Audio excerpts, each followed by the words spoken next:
Bem,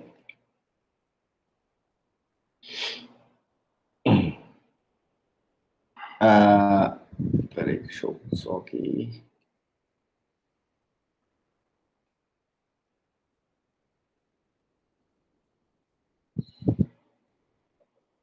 Bem, então, esse nosso capítulo 5, nós vamos falar de paralelismo em nível de instruções, tá? Que é abreviado como ILP, né? Que é a abreviação do inglês, que é Instruction Level Paralelismo, certo? Bem, primeiro, a primeira forma de fazer, né, de implementar paralelismo em nível de instruções é o pipeline, e a segunda é através de execuções superescalares. Então, nós vamos dividir esse nosso assunto nessas duas partes. Primeiro, vamos falar do pipeline e a computação superescalar é uma evolução do pipeline que a gente vai falar em seguida, certo? Para a gente entender, né, o pipeline e a repercussão disso, imagine que nós tenhamos uma lavanderia, certo? Para a gente separar aqui o processo de lavagem de roupa como analogia ao processo de executar uma instrução, tá? Então, imagine aqui, para facilitar, vamos separar o nome das pessoas pela primeira letra, né? Ana, Bruno, Cátia e Davi, ABCD. Então, essas pessoas têm roupas e nós temos 3 estações na lavanderia. Imagine que seja aquela lavanderia que é de autoatendimento, né? Que você chega, você mesmo põe a sua roupa para lavar, depois você põe para secar, e depois tem uma estação onde você passa a roupa, né? Que seria lá um ferro de passar roupa. Mas imagine que você só tem uma de cada. Uma estação de lavar, uma de secar e uma de passar roupa, certo? Aí imagine que os tempos são fixos. Lavar roupa leva 30 minutos, secar leva 40 minutos e passar leva 20 minutos. Tá? O que acontece? Aqui, né, a ordem das tarefas que chegam, então, a pessoa A chegou primeiro, depois chegou a pessoa B, C e D. Em uma lavanderia tradicional, vamos chamar de lavanderia sequencial, nós teríamos, o que é que teríamos? A pessoa A, ela chega, passa 30 minutos lavando, 40 minutos secando, 20 minutos passando a roupa. Terminou, aí a pessoa B pode entrar. Entra na lavanderia e faz o mesmo processo. Depois, a pessoa C e depois a pessoa D. Tá? Dessa forma, a lavanderia leva 6 horas para fazer as 4 lavagens completas. Tá? Quanto tempo levaria se elas trabalhassem em pipeline? Então, vamos fazer essa conta. Como é que seria esse pipeline no caso da lavanderia? Seria uma coisa assim, pipeline seria um modo de trabalho ASAP. Não sei se você conhece essa abreviação, né? ASAP é as soon as possible. Né? Significa tão cedo quanto possível, né? ou melhor, o mais rápido possível. Tá? O que é que significa? Assim, a pessoa A chegou, ela leva os 30 minutos para lavar, os 40 para secar, né? E os 20 para passar roupa.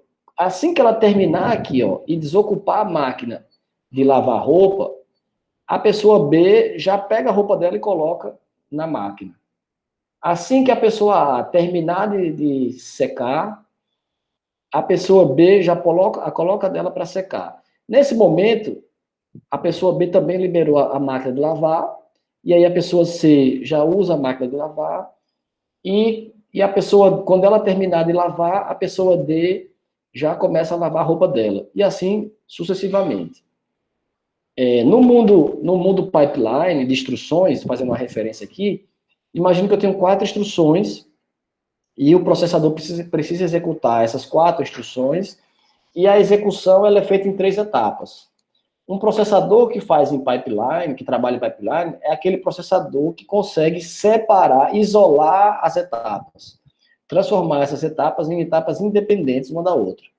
Então, assim, a etapa 1 consegue, o processador consegue colocar a instrução A na etapa 1 e colocar, na verdade aqui, né, colocar a instrução A deixa eu pular para o terceiro ponto, colocar a instrução C na etapa 1, ao mesmo tempo a instrução B na etapa 2 e a instrução A na etapa 3. Então ela consegue fazer isso em paralelo. Nessa figura aqui, ó, a gente diz, ó, olhando o eixo vertical, a gente diz que nesse terceiro momento aqui, a lavanderia estava em plena operação, né? Porque só a partir desse momento aqui é que a lavanderia tinha a estação de passar sendo usada, a de lavar, a de secar e a de lavar. As três etapas estavam em operação. Então a gente diz que o pipeline está cheio. Tá? A mesma coisa vai acontecer com as instruções, né, dentro de um processador. Então, com isso, de 6 horas, a gente passou para 3 horas e meia, certo? Para fazer essas 4 lavagens. Tem algumas lições que a gente tem que aprender, que a gente pode aprender com o pipeline.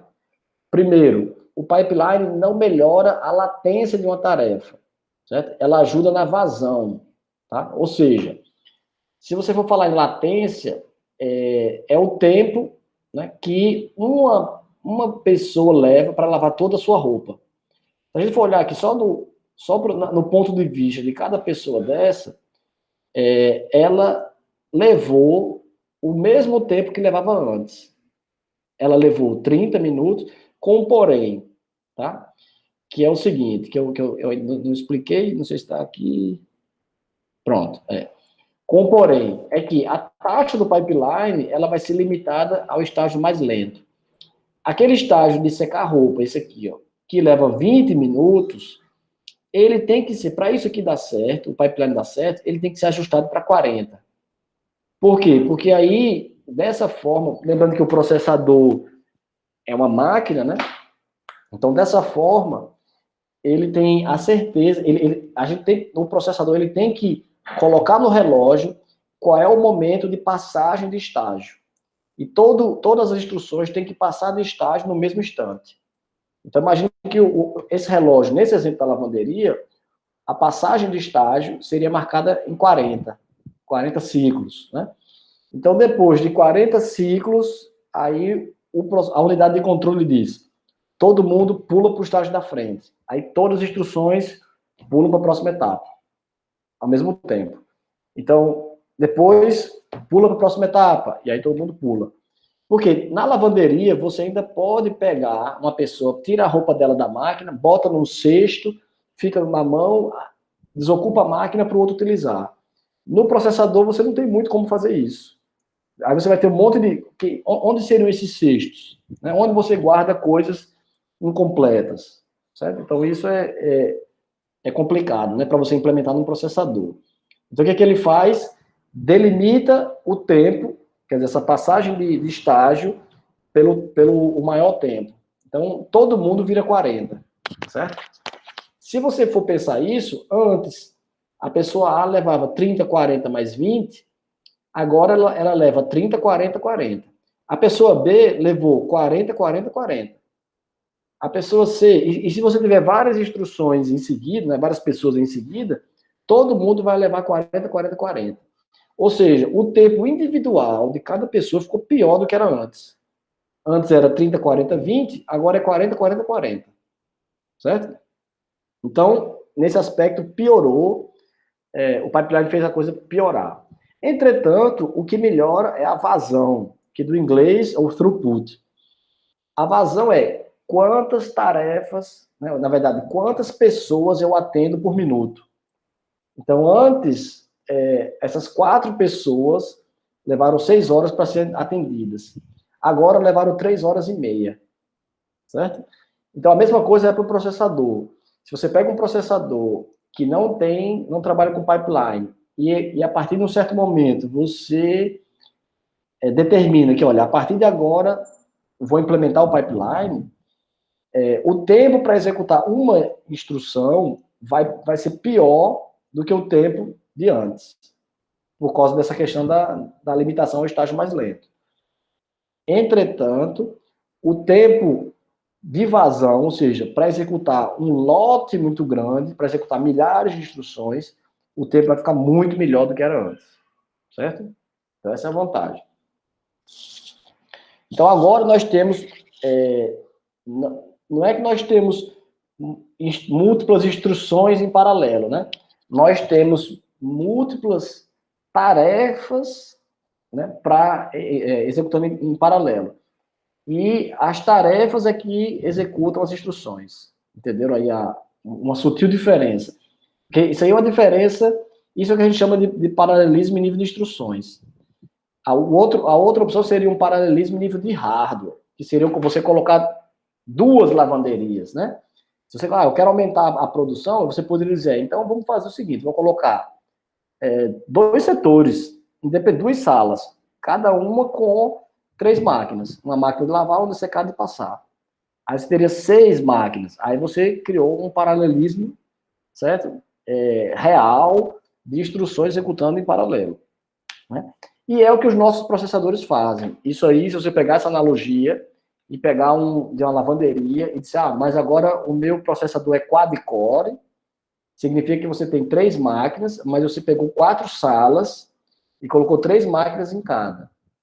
Então, as pessoas, quando chegam, elas podem optar. Eu vou para a sala 1, 2, 3 ou 4. Ela pode olhar, ver a fila, qual é que está menor. A menor fila é da sala 3. Ela vai para a sala 3. E aí, quando ela entra na sala 3, o que acontece lá dentro? Um pipeline. Certo? Aí ela vai para a sala 2. Aí o que acontece lá dentro? Um pipeline. E nunca ela pode entrar na sala 2, começar a lavar, desistir e ir para a sala 3. Certo? Isso não vai existir. Tá? Então, é uma forma da gente enxergar como é que nossos processadores funcionam. Um speedup é a taxa, ou quantas vezes a gente consegue ser mais rápido do que a versão original, né? A forma mais lógica e mais direta de conseguir isso é aumentar o número de estágios, certo? Então, se você pegasse essa lavanderia e conseguisse quebrar ali em 4 etapas, em vez de 3, o desempenho ia ser melhor. Se conseguisse quebrar em 5, melhor ainda, certo? Quanto mais estágios, mais você fragmenta, porque quando você também quebra, imagine que você pega uma máquina dessa de lavagem e você substitui por uma máquina de lavagem que faz em 2 etapas, e cada etapa é de 20, né? A primeira consequência disso é que o tempo máximo, que é 40, que limitou tudo, não é mais. Seria 30. Então, todo mundo estaria limitado a 30 e não a 40. Né? Então, você já tem um ganho em cima disso. Certo? Bem. Um outro problema é o comprimento de estágios desbalanceados reduz o desempenho. Né? Então, você tem um estágio que leva 20, outro que leva 30, outro que leva 40, isso é muito ruim para o pipeline, né? Porque você nivela todo mundo em 40. Como eu disse, o ideal seria, uma vez que você identifica isso, os engenheiros projetistas fazem isso, né? Uma vez que eles identificam que ele tem um estágio que é de 40 e os outros de 30 e de 20, o esforço grande deles vai ser tentar quebrar esse estágio de 40 em 2 estágios. Porque aí ele, de repente, quebra um de 30 e um de 10, né? O que seja. Mas se ele fizer isso, ele vai melhorar o desempenho do sistema. E outro ponto, né, comum é o tempo para encher o pipeline, quer dizer, o processo, se a gente for olhar de novo aqui nessa figura, a lavanderia só vai estar em plena operação, em velocidade máxima, quando as 3 estações estiverem em funcionamento ao mesmo tempo, que é o que a gente diz que o pipeline está cheio. Então, demora, né, para isso acontecer.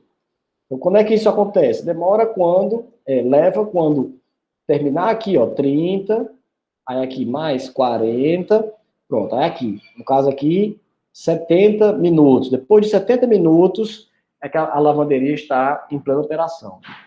Se você quebra em estágios muito longos, esse tempo se torna também mais longo. Tá? Eu também costumo comparar como se fosse um carro, né? Que você tem um carro que ele é capaz de rodar a 200 km por hora. Você precisa de um tempo para você, né, atingir aquela velocidade. Você vai avançando primeira marcha, segunda, terceira, quarta, quinta. Quando você chega naquele ponto, inclusive, todo carro tem isso, né? Um ponto que você chega ali na última marcha, a uma certa velocidade. Se você mantiver aquilo ali, o consumo é o mínimo possível. Né? Ele consome bem pouquinho a gasolina, porque você está numa velocidade e numa rotação que você demanda pouco do motor. E aí você fica ali, ó. Então você vai rodar bastante, consumindo pouco. Então ali é o ideal. Né? Sendo que demora para você chegar naquele ideal. Tá? Bem, qual a vantagem disso? Né? O pipeline, como a gente falou, ele só melhora o throughput, né? A vazão. Sendo que, como nós estamos falando de bilhões de instruções, né? Um volume gigantesco de instruções, isso é o que importa. Né? Se a gente trabalhasse com a máquina, se a nossa máquina fosse uma lavanderia que recebesse 5, né, 6 clientes por vez, não valeria a pena, talvez, você investir tudo isso. Colocar várias máquinas, várias salas, fazer pipeline. Tá? Não vale a pena, porque você tem poucos clientes e os clientes não reclamam, porque o tempo é aceitável. Certo? Mas como estamos falando de programas, de processos, e os processos têm milhares de instruções e você executa centenas de processos, então, no final, né, de um dia, sei lá, de alguns minutos de operação, você executou bilhões de instruções. Né? Então, o throughput é o que mais importa, e aí vale muito a pena investir em pipeline. Tá? Bem, quando se vai fazer um projeto de um processador com pipeline, várias variáveis elas são levadas em consideração. Tá? Aí, algumas delas, por exemplo, o comprimento das instruções, o comprimento mesmo, né? O tamanho das instruções em bits que ficam na memória. Esse comprimento, ele deve ser variável ou constante. O endereço de memória, a gente pode utilizar operações que usam referências a endereço, ou a gente só deve restringir isso a load store. Né? Ou seja, você pode... Uma alternativa nesses processadores que usam sistema load store, significa que nesse sistema as operações aritméticas são proibidas de usarem endereços. E elas só vão fazer operações aritméticas com registradores.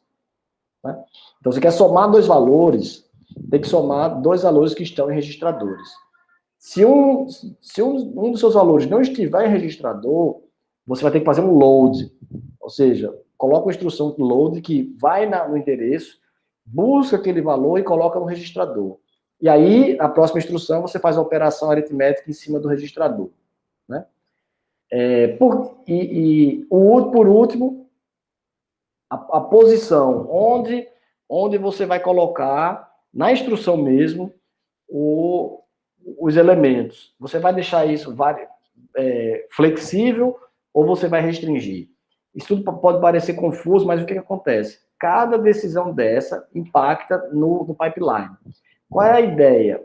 A ideia é, todas essas decisões que eu falei, se você decide, né, se o projetista decide por um processador mais flexível, que as instruções, tem instruções de vários tipos de tamanho, né, que eles podem, as instruções podem acessar registradores ou endereços de memória,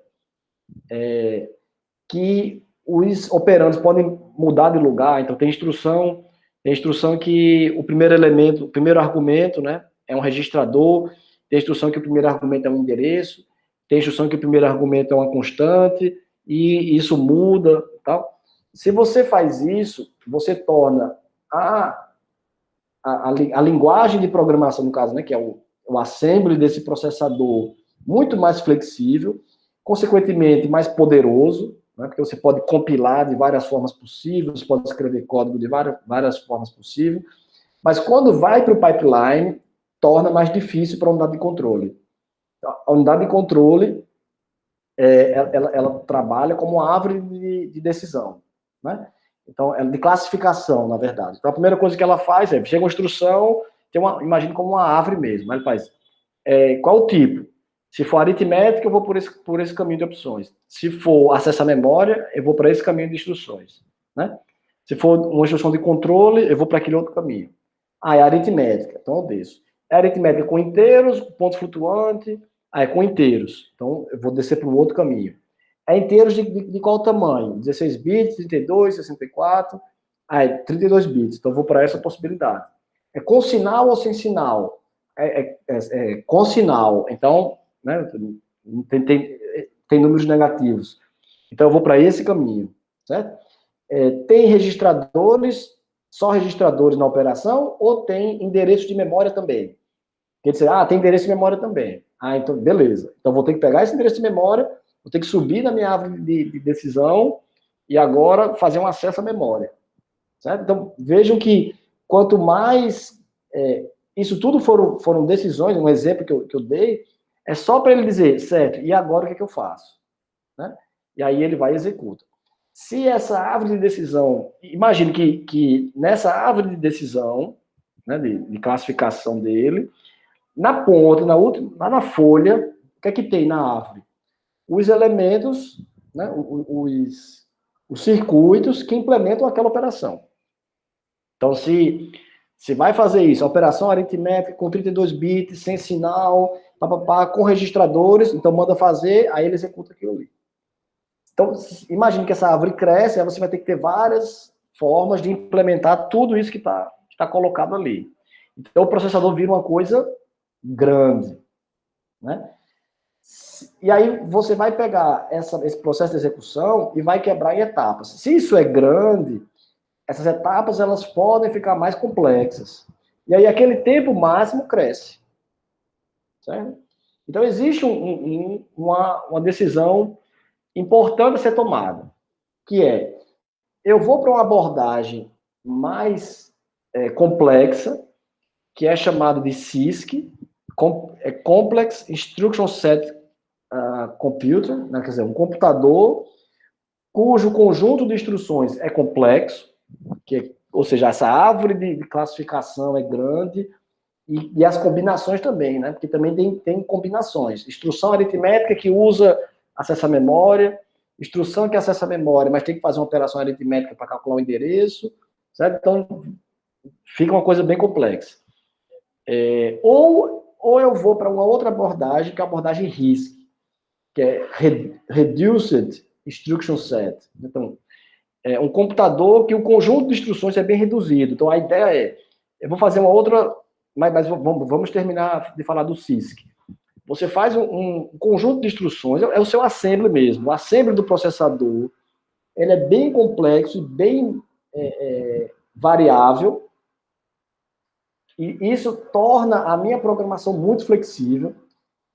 Com isso, eu facilito a vida do compilador, né, porque o compilador ele não tem que fazer muita ginástica para pegar uma instrução e transformar em binário, porque tem tanta instrução em binário disponível que provavelmente cada coisa que você quiser fazer na sua linguagem de programação vai ter uma instrução assembly respectiva para fazer aquilo. Então o compilador fica tranquilo, fica pequeno, certo? Mas o processador fica complexo.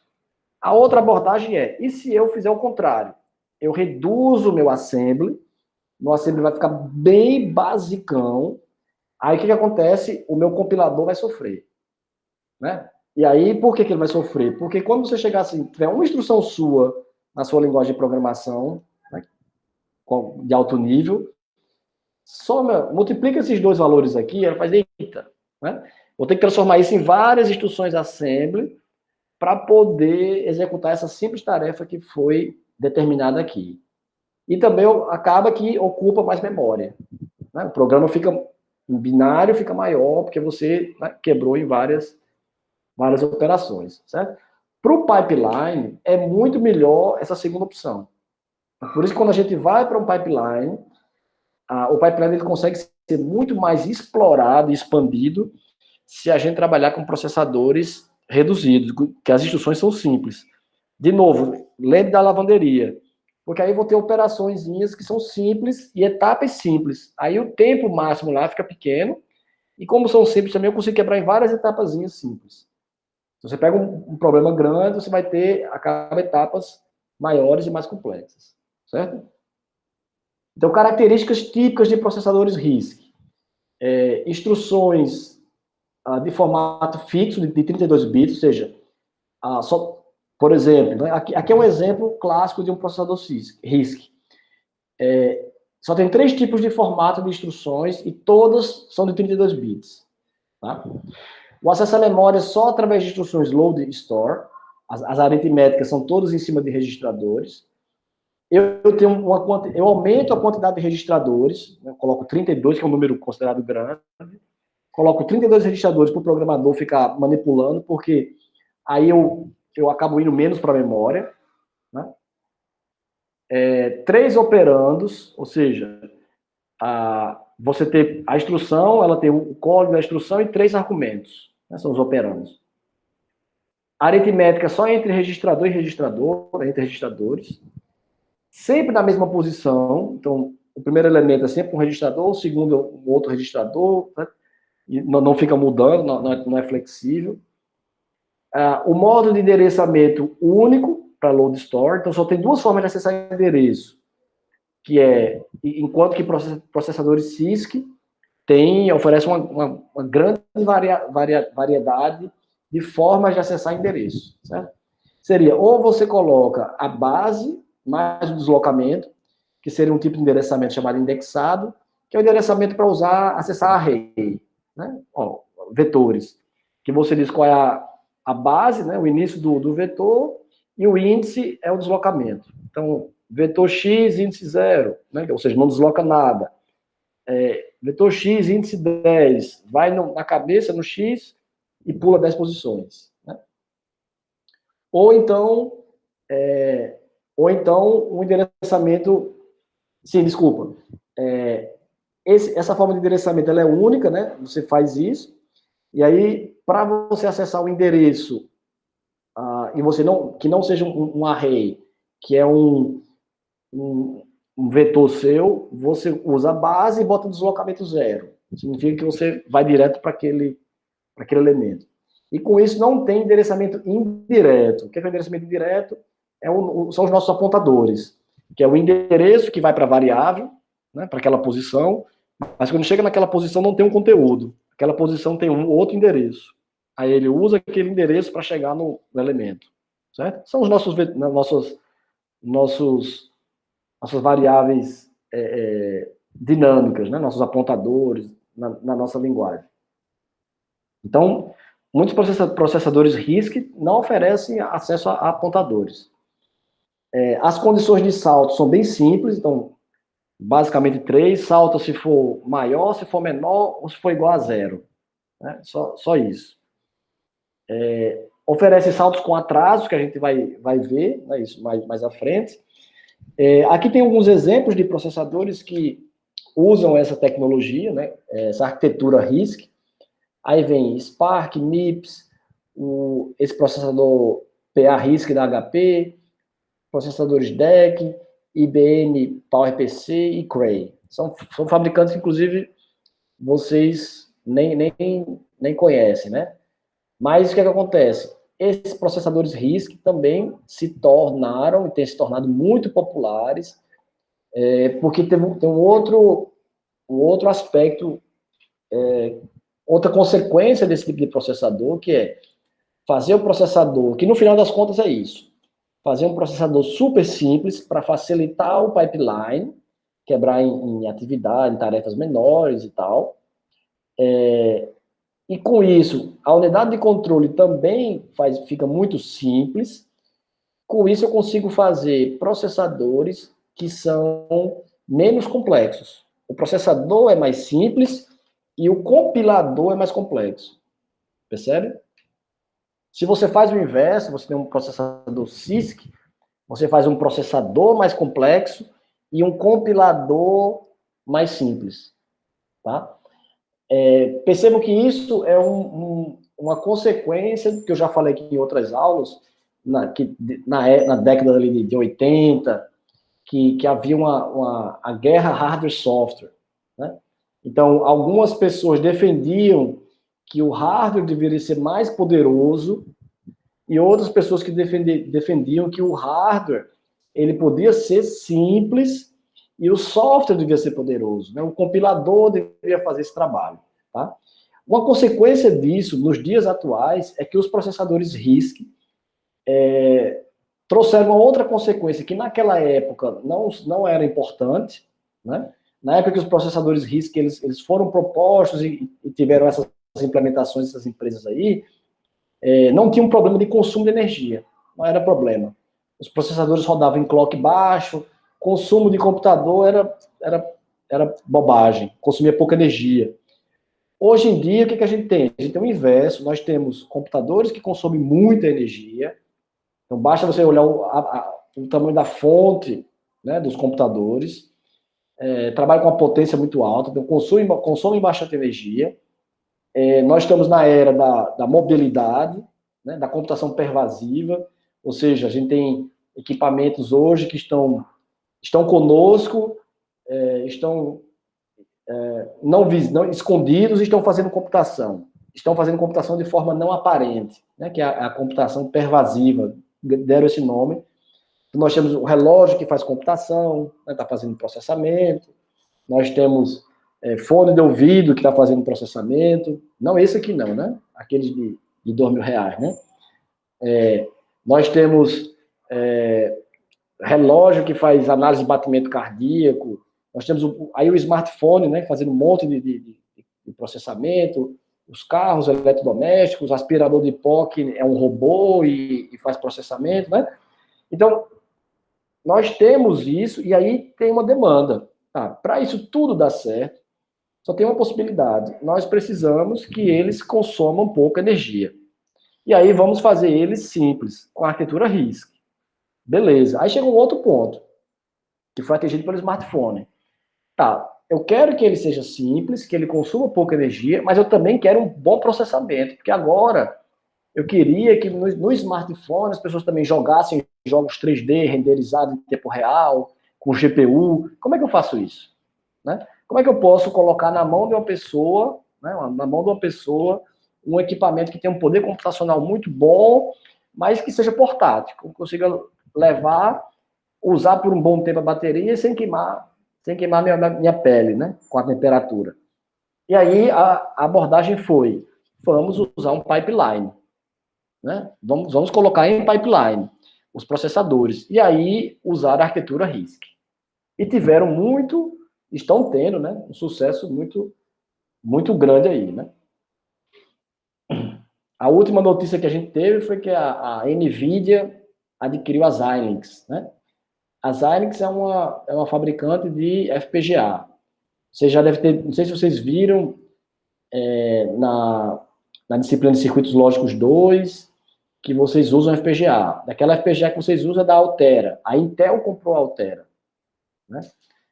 E agora a Xilinx foi adquirida pela NVIDIA, que é a concorrente da Altera. Né? Então, vocês vejam que os fabricantes agora estão vendo que esses tipos de processadores não muito clássicos e conhecidos, que não são arquitetura von Neumann, que a gente está estudando aqui, eles possuem muito poder computacional para tipos, e são muito bons para tipos específicos de aplicações. Muito específicos. Um dos tipos específicos que as FPGAs são muito boas são as redes neurais, muito utilizada, né? E outras técnicas de aprendizagem de máquina, utilizando a inteligência artificial. Então, essas empresas estão se voltando para isso, mostrando que os nossos processadores, como eles são hoje, eles não vão dar conta da demanda e dos problemas que têm que ser realizados de forma massiva, de forma única. Um único processador que resolve tudo. Então, nós estamos indo, né, atravessando aí, chegando num ponto em que não existe processador que resolve tudo. Né? Então, a gente vai precisar agora de vários processadores. Vão chegar por aí, não vai demorar, devido a essas parcerias, computadores e aí dispositivos que tenham um processador Intel, que é um processador CISC, junto com uma GPU, junto com um processador RISC, junto com uma FPGA, cada um executando de uma forma diferente. A mesma coisa a gente pode levar para outra análise. Não existe processador que executa todos os problemas da melhor forma possível. O que existe é, para resolver, se a gente quer um computador assim, nós precisamos de vários tipos de processadores, cada tipo de processador resolvendo uma classe de problemas da melhor forma possível. Tá? A consequência disso é que também não teremos uma única linguagem de programação que resolva tudo. Se você quiser, só para citar, se você quiser resolver problemas com a arquitetura CISC, aí você vai para Python, Java, né, JavaScript e tal. Se você quiser para uma arquitetura RISC, aí você já vai para uma coisa mais C++, tem também versão Python, tem versão JavaScript reduzidos, mas tem. Aí você vai para GPU, aí você vai para um CUDA, né? Você vai para um FPGA, você vai para um Verilog, System Verilog, né? Para você, então, no mínimo, né, esses profissionais e essas pessoas que entendem, sabem programar nessas linguagens, elas serão demandadas, e aí vai ter um outro problema, né? Quem vai classificar? Esse problema joga aqui, esse problema joga ali. Então, tem vários problemas em aberto que prometem aí para os próximos anos, né? Bem, então, um exemplo desse... essa arquitetura MIPS, ela é bem interessante, porque foi uma arquitetura de processador que foi criada por 2 professores para ser algo didático. Vamos criar um processador bem simples, que com ele a gente consiga ensinar a arquitetura de computadores. Porque ele é simples, então é mais fácil você ensinar como é que um processador funciona se esse processador é bem simples. Mas aí eles criaram esse processador, implementaram tudo, e depois abriram uma empresa, essa empresa fez o projeto, fabrica chips e vende esses processadores. Então virou um processador real. Perceba que ele só tem 4 tipos de instruções, operações entre registradores, operações entre um registrador e uma constante, que é o imediato, um branch, que é um salto condicional, né? Salte para o endereço RS1. Se esse registrador aqui, né, tiver na verdade, ele compara esses dois, né? Se RS1 for igual a RS2, se RS1 for maior que RS2, né? E aí pule para esse endereço aqui. Então, só isso. E o jump, que é pule para tal endereço, que é para chamada de subprogramas, você pula direto, sem condicional. Né? Só tem 4 tipos de instruções. É tão interessante que esse MIPS ele é tão simples que você programar em assembly, eu costumava ensinar os alunos como, né, o assembly do MIPS. Em uma aula, a gente mostra tudo e está todo mundo já programando em uma aula. Né? Você não precisa, não é nada complexo. Bem,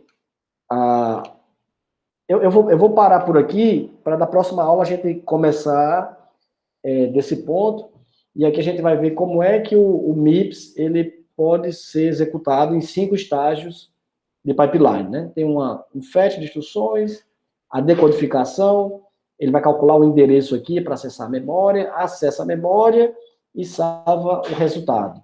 Então, ele é bem simples, e aí a gente vai entender bem como é que funciona o pipeline de um processador através desse estudo sobre o MIPS, certo? Então, na próxima aula a gente vai continuar daqui.